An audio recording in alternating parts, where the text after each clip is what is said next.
Hi guys, today's knot we're going to look at the double wall knot, and this is a way you can finish off your round crown key fobs.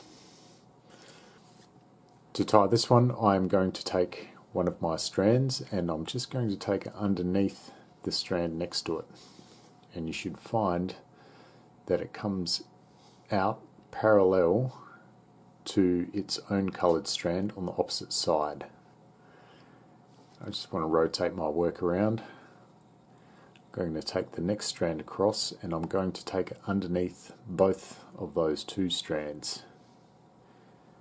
And it should also come out parallel to its own colour on the opposite side of the knot. I can rotate my work around again and I'll take the next strand across and I'll take it underneath both strands. And it should also come out parallel to its own coloured strand, except for this one has already gone around. So we'll take the next strand across and we'll come in underneath both of those strands, but it's going to come up through that loop. And then I can just draw this knot together, and that is a single wall knot. And then to tie the double, we'll again just pick a strand and then follow its own colour around the knot until it comes up through a loop, and then push it through that loop.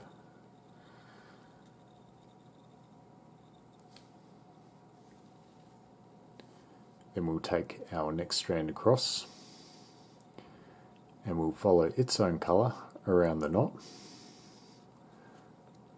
until it comes out of a loop, and then we'll push it through that loop.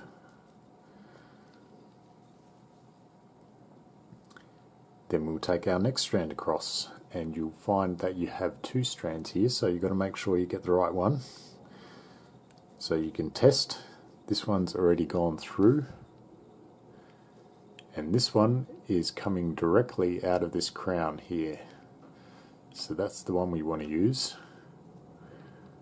We'll follow its colour around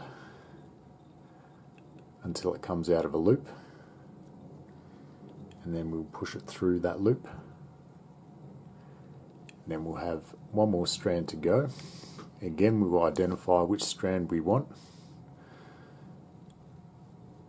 This is the strand that's coming directly out of the crown, so that's the one we want.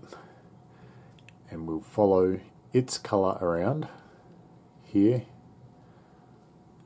all the way around, and it's going to come up through two loops this time, so push it up through both of those loops and we should have our completed knot. And now we just gently want to draw this knot together, and as we do that we want our strand to come in underneath the first wall knot. So this one went underneath, and this one we want underneath this one. So just draw in a little bit, go around. This one is underneath, and that one is also underneath. So go around the knot and draw in bit by bit. So now we have a couple of options. We can either tighten the knot like this with our crown exposed, and it will look like this from the side, it's quite chunky.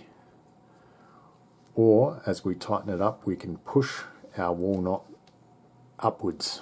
So if I do that now, we can push it all the way up, and as we tighten this,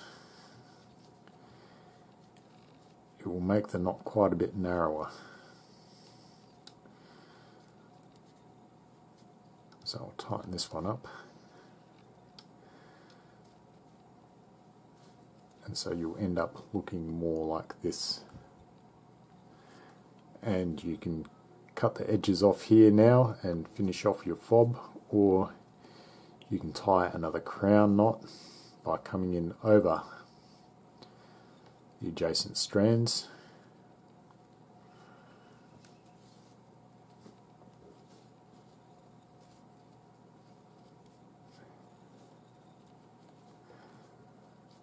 Tighten that up,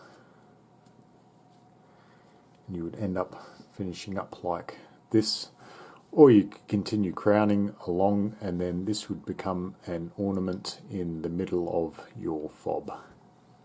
So I quite like the chunkier version where you don't push the wool knot up to the top, and you can cut and singe the ends off as they are, or if you have a lacing needle you can even bring these strands down again and then tuck the free ends through the crowning here.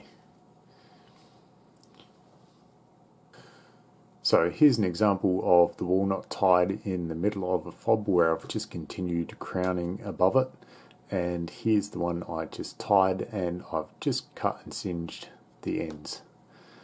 Please share this video because that allows me to keep creating content for you guys, and I will see you in the next video.